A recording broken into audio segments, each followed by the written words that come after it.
Jurjen, misschien moeten wij toch naar een acceptabele pan uit de streek zijn, hè? Wij zullen ons wel oppassen moeten. Oppassen, want die vindt zijn grill. Wat lul je nou, je zwierige? Ga jij mij vertellen hoe het moet? En waar betelt je de rekkers? Ja, dan zal ik mooi bepalen wat er in en op in huis komt. En bepaal jij dan ook wat er in of op je eigen vrouw komt? En nou op sodemieter met een hele prakje met die heks van mij. En nou, en die man op sodemieter in vlammen hingen en in arken en de hele bliksemse boel. En nou, ja, als ik dat je nou één keer shit, dan brek ik die de bonken op stoel plakken tegelijk. Het stuk heet Viervoort. Het gaat over een familie die naar het Boetelnoon gaat. En daar een beter bestaan opbouwen wil. En daar een grote verwachtings van heeft. En tegelijkertijd gaat het over een asielziekersfamilie die hier in Friesland komt te wonen. En een dwongen keus heeft en hem hier te wonen zetten moet. Kom mee, weg, stoppen ermee. Domme Friese boeren. Waarom komt Jelsum nou in een mooi nieuwe lospul, wilst er roenom in uw provincie alle soort binnen? De toneelvereniging die bestaat 150 jaar. En ja, dat is net niks vanzelfs. Dat is de onderleiding van uw losspel. Er ben ik een aantal spelers die het altijd wel onjoen hebben dat ze een losspel willen spelen willen. En gewoon spelers van u die ben wel bij jaren wat actief geweest en wel in de Riep. En zij is eigenlijk een hier is voor Vierlien het idee ontstaan om een losspel op te vieren. Zet hem op, tempo heen en begin maar. Janneke Bergsma regisseerde al iepe lofspullen in Vergeer en Tronriep. Werk je in een dorp, wat nog niet een iepe lofspul west het, kan dan dreig wezen. Het is fantastisch, want het is een hele enthousiaste ploeg. En het zijn drie Lietse dorpjes en ik denk dat haast elke familie wel een onderdeel heeft. Dus het is een enorme inzet en het is gewoon heel leuk. Enthousiasme is leuk, maar ja, kies het ook. En ze kennen het ik nog, jazeker, ze kent ik heel goed. Van, alles is op tijd klaar, afspraak is afspraak en het rent als een trein. Maar jas is speciaal voor jou. Oké, en los. Jantje, kom op, we beginnen. En dit is wel Jurgen. Libert het winnen van Gouden Gurbe, ik in Jelsum? Dat is bijzaak. Maar het is natuurlijk fantastisch mooi als je er een mooi van kennen. En stel je voor, je weet het nooit. Daar gaan we vanuit, daar ga je voor, toch? En wij zouden dat onderlissen, maar dan dit stuk speciaal wat wint. Wat maakt dit stuk? Krijgt even oors dan de oren stikken? Nou, misschien een hele oren inhoud als de oren stikken. Ja, een Joerdijske inhoud. Ik speel Maaike en ik ben heel druk Famke. Maaike, goed op huid passen, hè?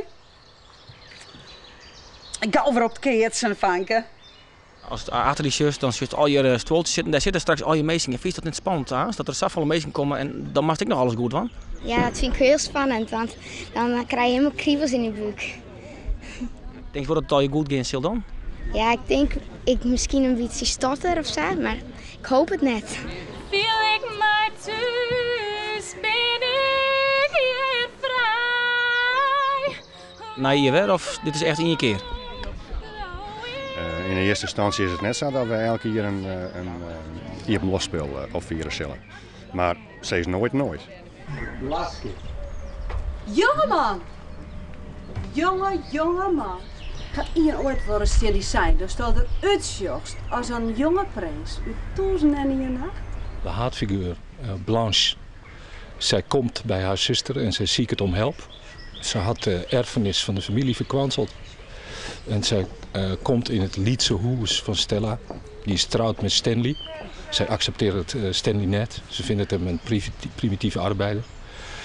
En Stella die kan haar net in het huis houden. Dus aan het eind verdwijnt ze weer op een dramatische manier. Snakkerborn spelen jeder improvisatiestikken. Dit jaar spelen ze een bestaandstuk van Tennessee Williams, de klassieker tramlijn begeerte uit 1949. Ja, die improvisatiestikken wie inderdaad succesvol. Maar wij zijn, we willen net voorspelbaar wezen. We willen net dat de mensen straks denken van we naar snakkenborden gaan en dan zorgen we dan dus dan kunnen we dat verwachten. We willen krijgen dat het spannend voor het publiek is en dat ze hier komen en denken van goh, wat zullen ze op snakkenborden nou weer voor u in petto. Oké, zullen we nog één keer doen? Ja. Blanche, du hast die nodig. En ik in je nodig? Wat denk je toch niet? Ik had het idee dat we aardig op een route binnen. Maar we weten nooit hoe de kwaliteit eruit komt, helemaal. Beziek je het wel? Ik denk dat we wel een eind komen. De meesten die dit stik al kennen, die keer je met gerustheid heen en dan is het toch nog een oorstik. Dit is een naaie interpretatie, had ik het idee. Ja, ja dat had ik wel. Dat had ik wel. En het is moderner, makkelijk, ook in taal. Dus alle tirlantijnen, zeg maar, de uitweidingen en met name de gekte van de haatfiguur, die hebben wij in deze tijd plaatst. Bij improvisatie ontwikkelen de spelers zelf het verhaal. Gevoel en verhaal lezen dan dicht bij elkaar. Dit hier moeten de spelers in haar een gevoel lezen in een verhaal dat een oorskreun heeft. Dus de regisseur had wel jongen van welke mensen spelen welke rol. En ik denk dat dat op zich misschien wel scheelt. Dat is redelijk dicht bij die Zeilbluorkest. Nu ben ik een nogal hysterisch type. Maar dat ben ik in werkelijkheid net. Dus ja, maar het is wel meer uit de zeilwijs geworden, dat is wel zo. Ja. Snakkerboorden woon ouders een gouden gurbe, maar is dat dit hier een van de doelstellings? Dat vind ik net zo wichtig. Het gaat mij erom om het uiterste te doen met deze spelers. En het had te krijgen met attitude. Hoe gedragen ze zich? En wat is het vermogen van die spelers? Nou, de prijs op zich is net wichtig voor u. Wij gaan eerst uit van dat we een mooi product neerzetten willen. Dat we met z'n allen meidje. Dat we een soort plezier in hebben. En we hopen dat plezier en dat goede product ook oerkomt op ons publiek. Want uiteindelijk is dat het belangrijkste. Als je een voorstelling neerzet haast en zoals dat die publiek daarvan genoten had en die waarderen dat, nou, dan is dat de prijs op zich al. Ja, tot hier dan. Hij valt. Godsamme.